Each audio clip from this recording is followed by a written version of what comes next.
Online classes में सभी का स्वागत है। तो आज हम medicine second year second semester में आज जो डिजीज़ जो है पढ़ेंगे वो है theileriosis. Theileriosis very very important disease in the field. Practice point of view से ये क्या है इसको अच्छी तरह समझना, और एग्जामिनेशन पॉइंट ऑफ व्यू से it is very very important, क्योंकि जो LSA का कोर्स है इसके अंदर जो फील्ड में इम्पोर्टेंस रखती है चीज़ वो ही आपकी एग्ज़ाम में इम्पोर्टेंस रखेगी, ये ध्यान रखना। तो जहाँ जहाँ मैं आपको ये यस करूँ बोलूँ तो आप इस पर निशान लगा लिया करें, इसको बड़े ध्यान से पढ़ना है। थाइलेरियोसिस परिचय में इसका अलग अलग नाम हैं। ईस्ट कोस्ट फीवर कहते हैं इसको, और रोडेंसियन टिक फीवर कहते हैं इसको। रेड वाटर के नाम से भी जाना जाता है इसको, क्योंकि पेशाब लाल रंग का आता है। नामों से भी इस रोग को जानते हैं। ये एक विदेशी नस्ल के संक्रमण से उत्पन्न गौवंश का महत्वपूर्ण परजीवी रोग है।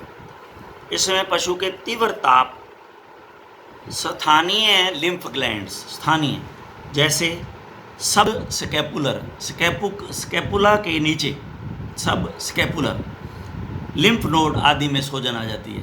तो ये बहुत ही इम्पोर्टेंट है। और जब बछड़ी या बछड़े में स्कैपुला के आगे गर्दन के साथ हाथ को देखेंगे घुमा के, तो यहाँ पे जो लिम्फ ग्लैंड है वो सूजी हुई मिलेगी, आपको फूली हुई मिलेगी, सूजन आ जाती है उसके अंदर। तो ये इसका मेन जो है वो लक्षण है। बुखार के साथ बुखार होगा और वो लिम्फ ग्लैंड जो है वो उसमें स्वेलिंग आई हुई होगी। ये आम तौर से पहचानते हैं गांव में गांठों वाला बुखार या गांठों वाली बीमारी के नाम से आम प्रचलित है। तो जैसे ही गाय किसी की ब्याएगी, बछड़ा बछड़ी लाई, तो वो आपको कहेगा फील्ड में, जब आप बोलो डॉक्टर जी गांठे आड़ो टीको जी को हमारी बछड़ी का लगा दो। तो ये वैक्सीन नहीं है, ये ट्रीटमेंट होता है। लेकिन आजकल माल प्रैक्टिस चला रखी है, कोई छोटा मोटा इंजेक्शन लगाने के बाद में उससे 10 रुपये ले लिए जाते हैं, और बाद में क्या होता है वो बीमारी हो जाती है, जो फिर प्रॉब्लम खड़ी हो जाती है। तो क्या है, इसके तो आप टीका लगा के गए थे, फिर बीमारी क्यों हुई? ऐसा नहीं है, इसकी वैक्सीन नहीं है, ये तो ट्रीटमेंट है इसका। अगर वैक्सीन है तो अभी हम देख लेंगे, अगर आई है कोई तो, नए अब आ गई हो तो वो मुझे अभी ध्यान में नहीं है। तो इसमें कारण जो है वो मुख्य रूप से थाइलेरिया पार्वो, ये जो है इसका कारण है। थाइलेरिया एनुलेटा, थाइलेरिया म्यूटान्स नामक परजीवी के कारण से गौवंश व भैंस वंश में ये रोग होता है। भेड़ में थाइलेरिया ओविस तथा ऊंट में थाइलेरिया कैमेलेंसिस, कैमल को कैमल कहते हैं तो ये कैमेलेंसिस के नाम से इसको थाइलेरिया का परजीवी का नाम रख दिया गया। कैमेलेंसिस परजीवी के कारण ये रोग होता है। ट्रीटमेंट, ये रोग मुख्य रूप से प्रायः ग्रीष्म काल, गर्मी के समय और बरसात के मौसम में यानी कि ह्यूमिडिटी में ज़्यादातर दिखाई देता है। खूब केसेज ये जो है आपको देखने में फील्ड में मिलेंगे। अब इसमें जनरली क्या होता है, रोगी पशु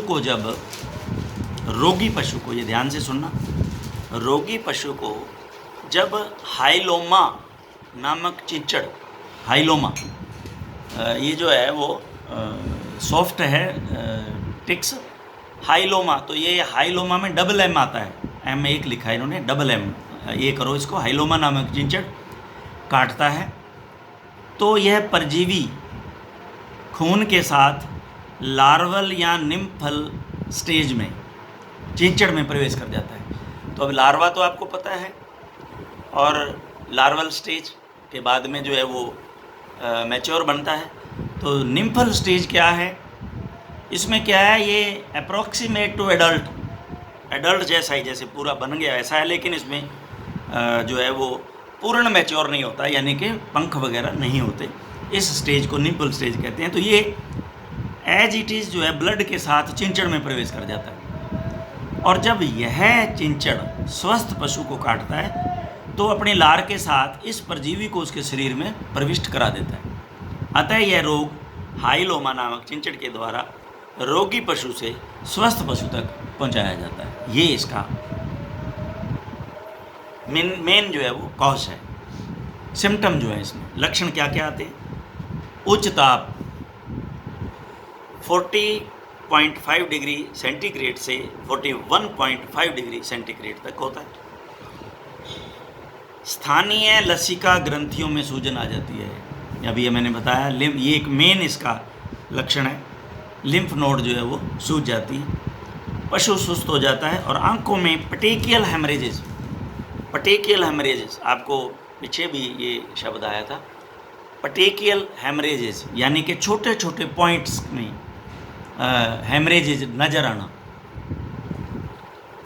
पेटेकियल हेमरेजेस हो जाता है। 3 से 5 दिन बाद इस परजीवी के मीरो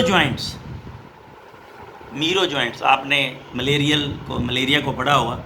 मलेरिया में भी पहले मीरो जॉइंट्स जो है वो बनते हैं, तो वो मीरो जॉइंट्स जो है वो लाल रक्त कोशिकाओं में प्रवेश कर जाते हैं तथा पैरासाइटीमिया हो जाता है। यानी कि मीरो जॉइंट्स आरबीसी से पहले की स्टेज है।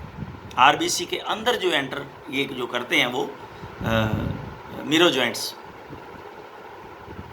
लाल रक्त कोशिका प्रवेश कर जाते हैं ये। और जो लाल रक्त कोशिकाएं हैं उसके अंदर ये होते हैं, ध्यान रखना, अंडरलाइन कर लेना इस लाइन को पूरी को। ये लाल रक्त कोशिकाओं में आरबीसी के अंदर होते हैं, प्रवेश कर जाते हैं। इसको अब ये खूब सारे हो जाएंगे तो अब ये पैरासिटीमिया यानी कि खून के अंदर पैरासाइट का चले जाना, ब्लड आरबीसी में चले जाना की स्थिति बन जाती है। रोगी पशु में भूख का कम लगना, श्वास लेने में दिक्कत, नाक से स्राव बढ़ना, आंखों से पानी, ये सारे के सारे लक्षण बिल्कुल हो एज इट इज़ देखे हैं फील्ड के अंदर, बिल्कुल सही है। स्राव का गिरना, दूध का कम होना, ये बड़े जानवर में एनीमिया व दस्त आदि जैसे लक्षण दिखाई देने लग जाते हैं। कुछ रोगियों में तो अर्टिकेरिया, स्किन में, चमड़ी में रोग, अर्टिकेरिया, एलर्जिक, पिस्ती, ये हो जाता है। निदान, डायग्नोसिस, लक्षणों के आधार पे रक्त में थाइलेरिया की उपस्थिति, ये इसकी स्लाइड बना के जब देखते हैं तो आरबीसी के अंदर जो है वो थाइलेरिया नज़र आता है। हीमोग्लोबिन लेवल कम हो जाता है, 2 ग्राम पर 100 ml तक रह जाता है। एरिथ्रोसाइट काउंट डिक्रीज हो जाती है। एरिथ्रोसाइट काउंट आरबीसी 1.5 से 2 मिलियन पर क्यूबिक मिलीमीटर तक हो जाते हैं तथा पैक्ड सेल वॉल्यूम डिक्रीज हो जाता है। पैक्ड सेल वॉल्यूम 7 से 9% ही रह जाता है। ये पैक्ड सेल वॉल्यूम हमने पीछे पढ़ रखा है कि क्या होता है। लसिका ग्रंथियाँ, लिम्फ ग्लैंड, प्लीहा, यकृत, वृक्क आदि के स्मीयर में अंडरलाइन कर लेना इसको, ये very very important for the fill in the blanks. Koch's blue bodies दिखाई देती है जब इन लसिका ग्रंथियाँ, प्लीहा, यकृत, वृक्क आदि में से लेकर के स्मीयर तैयार की जाती है, यानी कि स्मीयर कहते हैं, फिल्म बनाई जाती है उस पर स्लाइड पे। तो जब हम उसको देखते हैं तो उसमें कॉक्स ब्लू बॉडीज दिखाई देती हैं। सीरोलॉजिकल टेस्ट भी इनके हैं, कंप्लीमेंट फिक्सेशन टेस्ट है, कैपिलरी एग्लूटिनेशन टेस्ट है, हीम एग्लूटिनेशन इनहिबिशन टेस्ट है, अगर जेल प्रेसिपिटेशन टेस्ट है, इनडायरेक्ट फ्लोरेसेंट एंटीबॉडी टेक्निक से इसको भी डायग्नोज किया जाता है। अब इसका ट्रीटमेंट, उपचार, it is very very important for the field point of view. Broad spectrum antibiotic, generally हम तो इसमें ऑक्सीटेट्रा के साथ बेरेनिल लगाते थे, तो ये काफ़ी रिलीफ पाया गया। ब्रॉड स्पेक्ट्रम एंटीबायोटिक, उसके बाद या chemotherapy, single intramuscular injection of buparvaquone, Butalex, buparvaquone यानी कि ब्यूटालैक्स 2 ml इंट्रामस्कुलर, नहीं ये अलग है, ब्यूपावेक्यून, ये ब्यूटालैक्स ही नहीं होता क्या? एक बार इसको मैं देख लूँगा, लेकिन इसमें जनरली ब्यूटालैक्स लगाया जाता है, ब्यूटालैक्स भी लगाते हैं। इसमें ब्यूटालैक्स जो है वो 2 ml इंट्रामस्कुलर जो है जनरली जो छोटी बच्चियों में लगा देते हैं, तो इससे जो है वो ये रोग नहीं होता, या वो रोग होता है तो ठीक हो जाता है। ये जनरली फील्ड में है।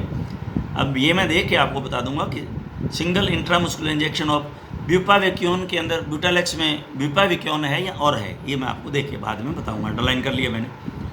Dose 2.5 milligram per KG body wait, ये वेरी इफेक्टिव है, तो ये हो सकता है ये ब्यूटालेक्स हो।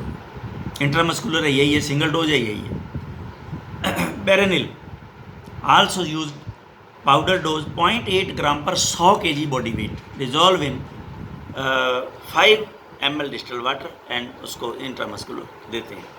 और ये जो बेरेनिल की शीशी होती है उसके अंदर ये 0.8 ग्राम का ही चम्मच होता है, उसी एक चम्मच को जो है वो बराबर उसके हल्का ओवरलोडिंग उसकी नहीं करें, बिल्कुल चम्मच का जो है वो ऊपर वाला हिस्सा है उसके बराबर ला करके अगर हम रखते हैं तो ये 0.8 ग्राम ही होता है।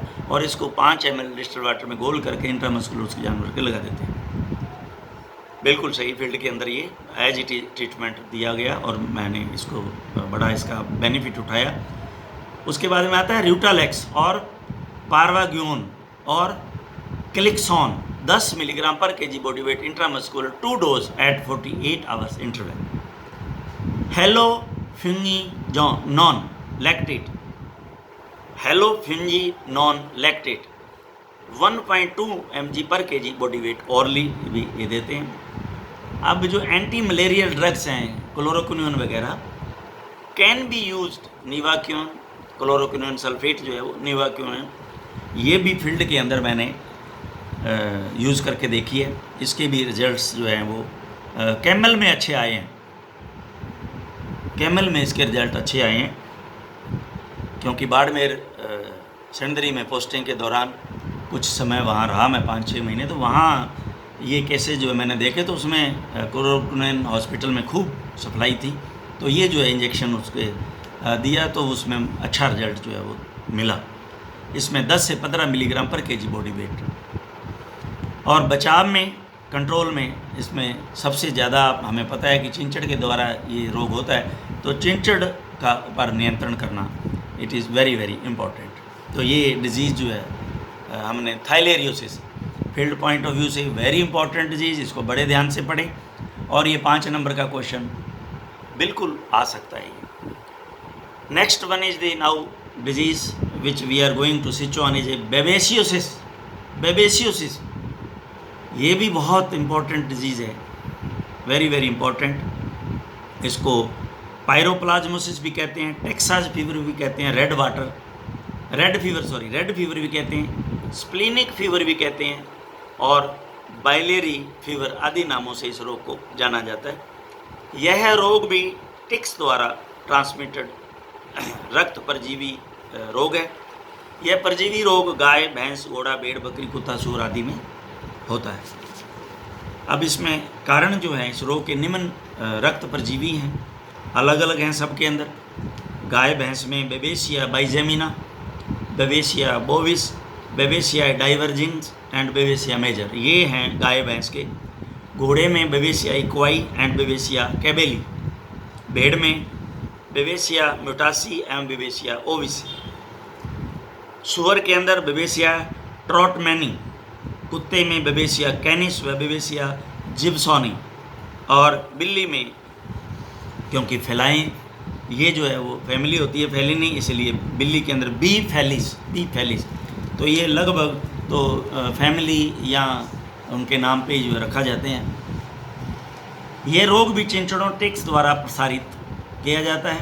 कैटल में कौन कौन से ये देखिए टिक्स के नाम दे रखे। कैटल में बी वोविस, बूफिलस माइक्रोप्लस, ये चिंचड़ों के नाम हैं। बी एनुलेटस, हॉर्स में जो है वो डर्मेसेंट्रो एंड हाइलोमा, जो पहले पीछे पढ़ा हमने।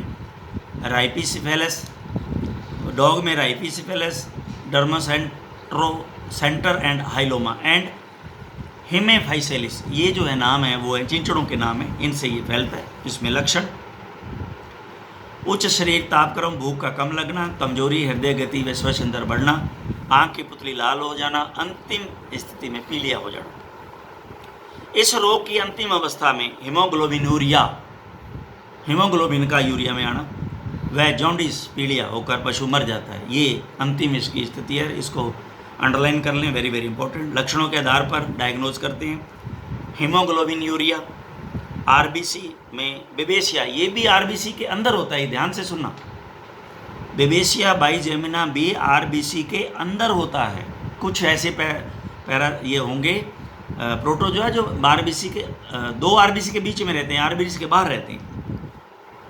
आरबीसी में बेबेसिया का पाया जाना, complementation fixation, indirect fluorescent antibody test, indirect haemagglutination test.